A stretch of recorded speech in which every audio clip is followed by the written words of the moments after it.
हम लोग एक बार फिर से कुंभ मेला क्षेत्र में प्रवेश कर चुके हैं।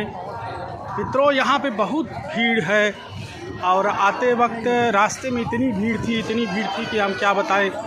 अभी मेला क्षेत्र में घुसे हैं तो भीड़ थोड़ा सा कम दिखाई दे रहा है, तो मैं सोचा कि आपको जो है यहाँ का जो दृश्य है उसको दिखाने का प्रयास करूँ। साथियों, कहते हैं कि कुंभ क्षेत्र की जो भीड़ होती है या कुंभ मेले की जो भीड़ होती है वो अंतरिक्ष से भी दिखाई पड़ती है, और वास्तव में ये सही बात है। और हम लोग मेला परिसर में प्रवेश कर चुके हैं दोस्तों, और मेला परिसर में प्रवेश करते समय देखिए ये बड़े हनुमान जी का मंदिर आया है, और ये बड़े हनुमान जी का मंदिर आया है दोस्तों।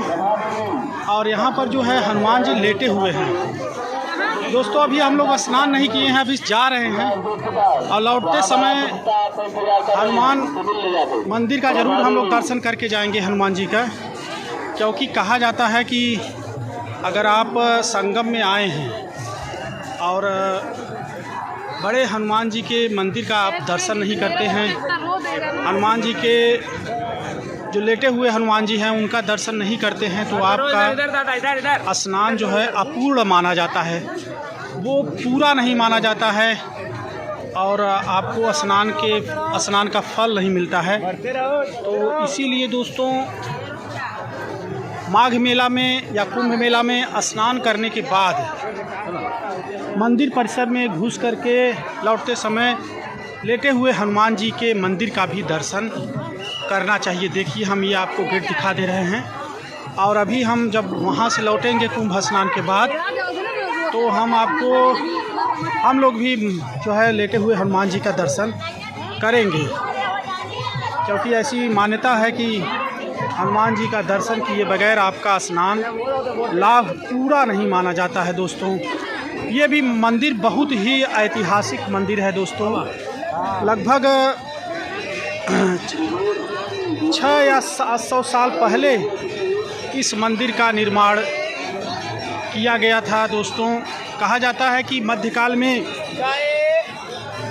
जब यहाँ पर मुग़ल शासन हो गया तो मुग़लों ने चाहा, जैसे यहाँ के और मंदिर थे तो और मंदिरों को जो है तोड़ा गया था, तो कहते हैं कि लेटे हुए हनुमान जी के मंदिर को भी तोड़ने का प्रयास किया गया।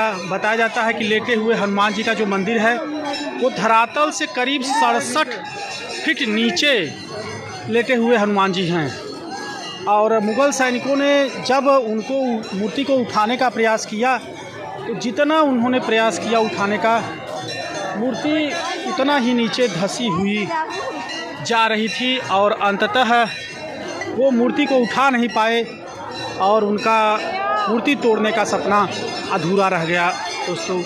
हनुमान मंदिर बेहद ऐतिहासिक मंदिर है दोस्तों, और आप देख सकते हैं कि मेले में कितनी भीड़ है। हम लोगों को चलने में भी दिक्कत हो रही है। यहाँ पे हम लोग कायदे से ब्लॉग शूट नहीं कर पा रहे हैं दोस्तों, और अभी तो हम मंदिर परिसर के बारे में घुसने के बारे में सोच भी नहीं सकते, इतनी ज़्यादा भीड़ है, और स्नान भी नहीं किए हैं, इसलिए अभी हम लोग मंदिर परिसर में घुसेंगे नहीं दोस्तों।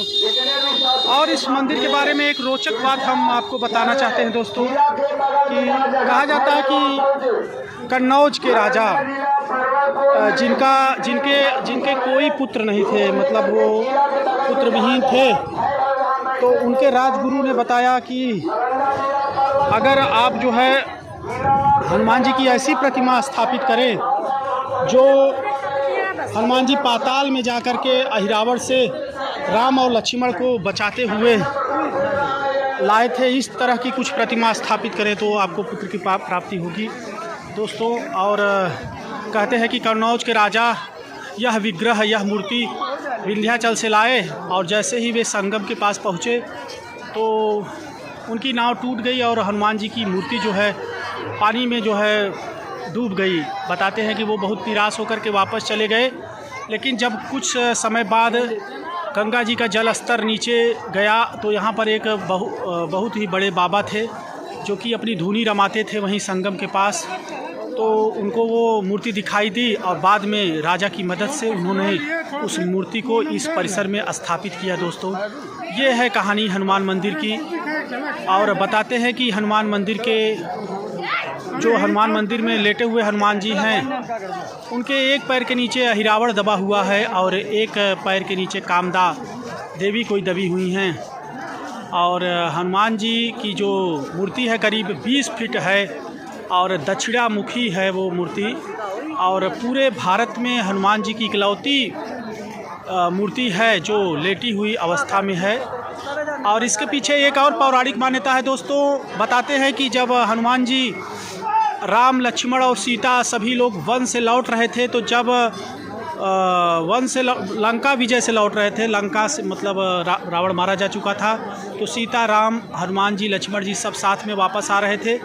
तो यहाँ पर जैसे ही हनुमान जी पहुँचे तो उनको थकान लग गई और उनकी थकान को देख करके माता सीता ने कहा कि आप यहाँ पर चाहें तो आप लेट करके विश्राम कर सकते हैं। तो यहाँ पर कहते हैं कि हनुमान जी लेट कर विश्राम किए और उसी के प्रतीकार्थ, उसी के मतलब स्मरण के रूप में यहाँ पर लेटे हुए हनुमान जी का मंदिर बनाया गया।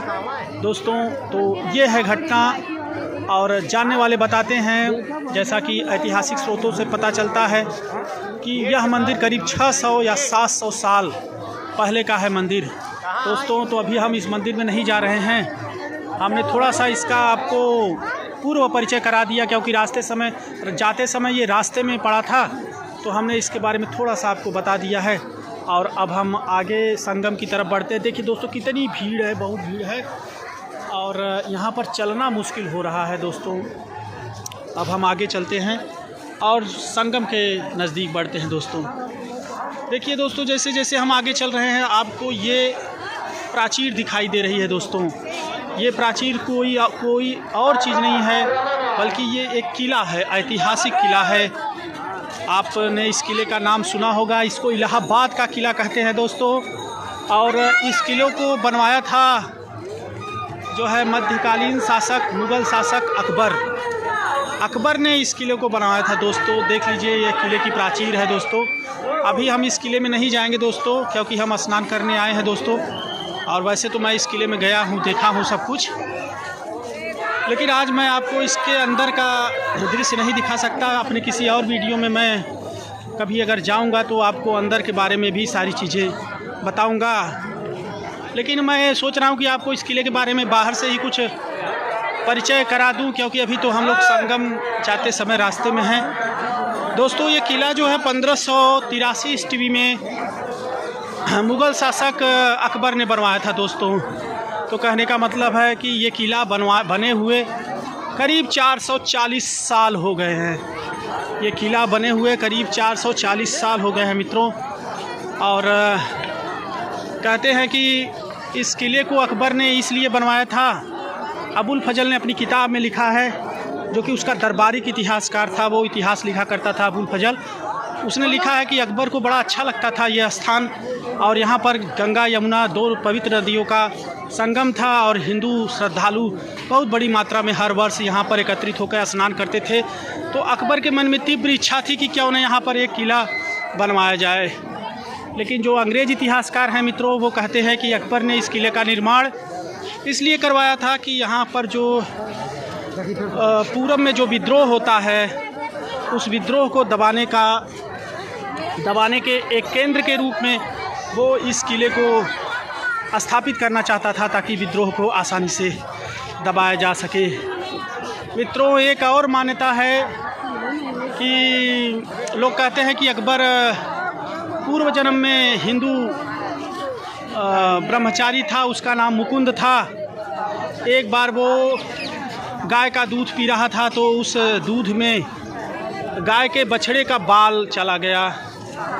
गाय के बछड़े का जब बाल चला गया दोस्तों, तब चूँकि हिंदू धर्म में गाय एक पवित्र पशु माना जाता है, और उस दोष और बाल पी जाने का दोष अकबर यानी मुकुंद ब्रह्मचारी अपने ऊपर मानते हुए उसने आत्महत्या कर ली दोस्तों। और वो जो है आत्महत्या कर लिया उसी ग्लानि में कि उसने गाय का बाल खा लिया है। और बाद में जब वो उसका पुनर्जन्म हुआ तो म्लेच्छ के रूप में हुआ। म्लेच्छ मतलब गैर हिंदू के रूप में हुआ, मुसलमान के रूप में हुआ। तो अकबर को लोगों ने ये प्रेरणा दी थी कि आप किला बनवाएं। तो एक ये भी मान्यता है, अब पता नहीं कितना हकीकत कितना फसाना इसके बारे में मुझे भी नहीं मालूम, लेकिन एक मान्यता है जो मैं आप लोगों के समक्ष रख रहा हूँ, आप लोगों को बता रहा हूँ। तो इस तरह से आप देख सकते हैं किले की प्राचीरें और ये मतलब रेलिंग लगा हुआ है ऊपर किले के। अब हम संगम की तरफ बढ़ रहे हैं दोस्तों। लेकिन इस किले के बारे में और बता दें आपको दोस्तों, ये किला तो वैसे 1583 ईस्वी में अकबर ने बनवाया था। और कहते हैं कि उसका बेटा एक था सलीम, जिसको जो बाद में इतिहास में जहांगीर के नाम से प्रसिद्ध हुआ।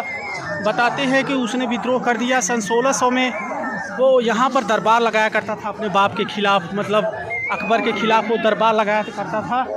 तो और उसके विद्रोह का एक प्रमुख अड्डा था इलाहाबाद।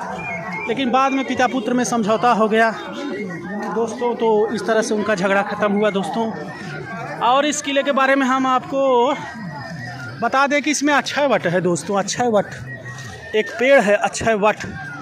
उस वृक्ष के बारे में कहा जाता है कि ये जो अक्षय वट है, जब सारी दुनिया प्रलय में डूब गई थी, कल्पांत में डूब गई थी, तो भी वो पेड़ जो है नहीं डूबा था, अक्षय वट का पेड़।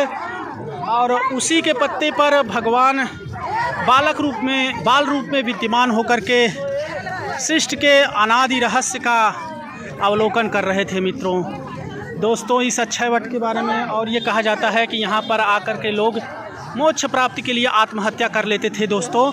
इसीलिए अकबर ने अक्षय वट के वृक्ष को इस किले के अंदर घिरवा दिया ताकि लोग मरने न पाए, आत्महत्या न करने पाएँ दोस्तों। पूरे भारत में 4 अक्षय वृक्ष मतलब 4 वट वृक्ष हैं इस प्रकार के।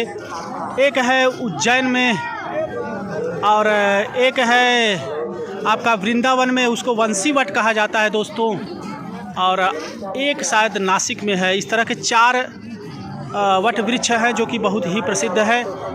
और ये वट वृक्ष कभी सूखे नहीं हैं।